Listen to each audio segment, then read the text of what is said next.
بسم اللہ الرحمن الرحیم 562 قبل مسیح سے 605 قبل مسیح تک بخت نصر اپنے زمانے کا ظالم اور سفاک ترین بادشاہ رہا ہے۔ قوم عمالقہ کو ایک لڑکا ان کے بت نصر کے قریب پڑا ہوا ملا تھا، جس کی وجہ سے انہوں نے اس کا نام بخت نصر یعنی نصر کا بیٹا رکھ دیا۔ بخت نصر بابل کا بادشاہ تھا۔ بابل جو کہ موجودہ عراق کے قدیم نام میسوپوٹیمیا کا ایک قدیم شہر تھا۔ کلدانی سلطنت کا دارالحکومت بابل موجودہ بغداد سے لگ بھگ 65 کلومیٹر کے مسافت پر دریائے فرات کے کنارے پر آباد تھا۔ بخت نصر ہی وہ بادشاہ ہے جس کے تعمیر کردہ معلق باغات دنیا کے 7 قدیم عجائبات میں سے دوسرے نمبر پر شمار ہوتے ہیں۔ روایت میں آتا ہے کہ بادشاہ نے یہ باغات اپنی ملکہ بانو کی خوشی کے لیے بنائے تھے، جس کا تعلق ایران سے تھا، اور وہ اپنے ملک کی سرسبز و شاداب وادیوں کو یاد کرتی رہتی تھی۔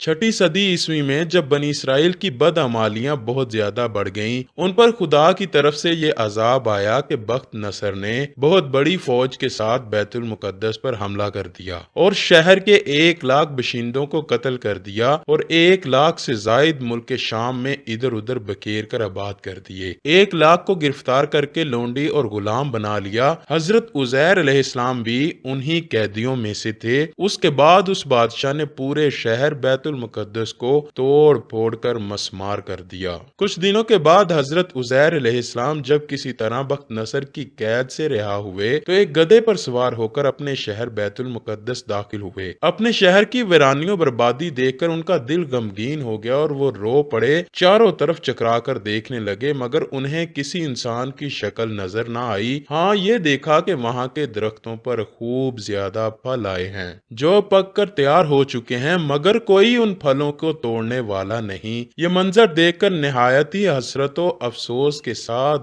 بے اختیار آپ کی زبان مبارک سے یہ جملہ نکل پڑا کہ اس شہر کی ایسی بربادی اور ویرانی کے بعد بھلا کس طرح اللہ تعالیٰ اس کو آباد کرے گا؟ اس قدر ویرانی دیکھ کر آپ علیہ السلام نے تعجب سے کہا، اللہ انہیں ان کی موت کے بعد کیسے زندہ کرے گا؟ یہ فرمانے کے بعد آپ علیہ السلام نے اپنی سواری کسی جگہ باندھی اور آرام کی غرض سے لیٹ گئے۔ یہ صبح کا وقت تھا۔ اس دوران آپ کی روح قبض کر لی گئی اور آپ 100 سال کی نیند سو گئے۔ نیز آپ کا گدھا بھی مر گیا۔ اس عرصے میں آپ علیہ السلام لوگوں کی نگاہوں سے پوشیدہ رہے۔ 100 سال بعد آپ کو شام کے وقت زندہ کیا گیا۔ اللہ عز و جل نے آپ سے فرمایا، تم کتنے دن سے یہاں ٹھہرے ہو؟ آپ علیہ السلام نے عرض کی، 1 دن یا اس سے کچھ کم وقت، کیونکہ آپ علیہ السلام کا یہ خیال تھا کہ یہ اسی دن کی شام ہے جس کی صبح آپ آرام کرنے کے لیے لیٹے تھے۔ اللہ عز و جل نے فرمایا، تم یہاں 100 سال سے ٹھہرے ہوئے ہو، اپنے کھانے پینے کی چیزیں دیکھو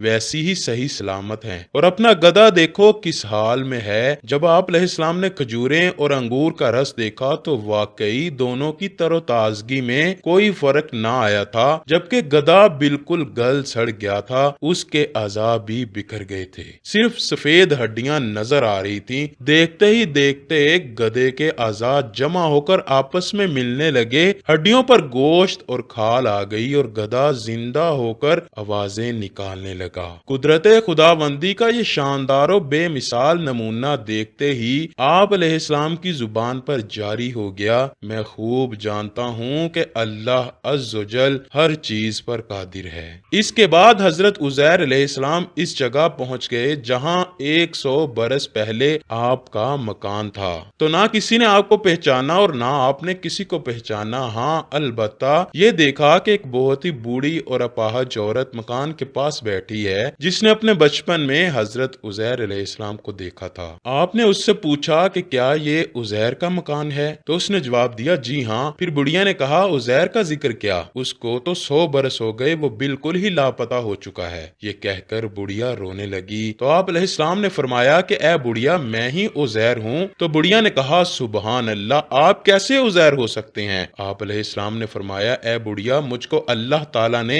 100 برس مردہ رکھا، پھر مجھ کو زندہ فرما دیا اور میں اپنے گھر آ گیا ہوں۔ تو بڑھیا نے کہا حضرت عزیر علیہ السلام تو ایسے باکمال تھے کہ ان کی ہر دعا قبول ہوتی تھی۔ اگر آپ واقعی حضرت عزیر ہیں تو میرے لیے دعا کیجئے کہ میری آنکھوں میں روشنی آ جائے اور میرا فالج اچھا ہو جائے۔ حضرت عزیر علیہ السلام نے دعا کر دی تو بڑھیا کی آنکھیں ٹھیک ہو گئیں اور اس کا فالج بھی اچھا ہو گیا۔ پھر اس نے غور سے آپ کو دیکھا اور پہچان لیا اور بول اٹھی کہ میں شہادت دیتی ہوں کہ آپ بالکل ہی حضرت عزیر علیہ السلام ہی ہیں۔ پھر وہ بڑھیا آپ کو لے کر بنی اسرائیل کے محلے میں گئی۔ اتفاق سے وہ سب لوگ ایک مجلس میں جمع تھے اور اسی مجلس میں آپ کا لڑکا بھی موجود تھا جو 118 برس کا ہو چکا تھا اور آپ کے چند پوتے بھی تھے جو سب بوڑھے ہو چکے تھے۔ بڑھیا نے مجلس میں شہادت دی اور اعلان کیا اے لوگو بلا شبہ یہ حضرت عزیر علیہ السلام ہی ہیں۔ یہ عجیب و غریب اور حیرت انگیز ماجرا دیکھ کر سب لوگوں نے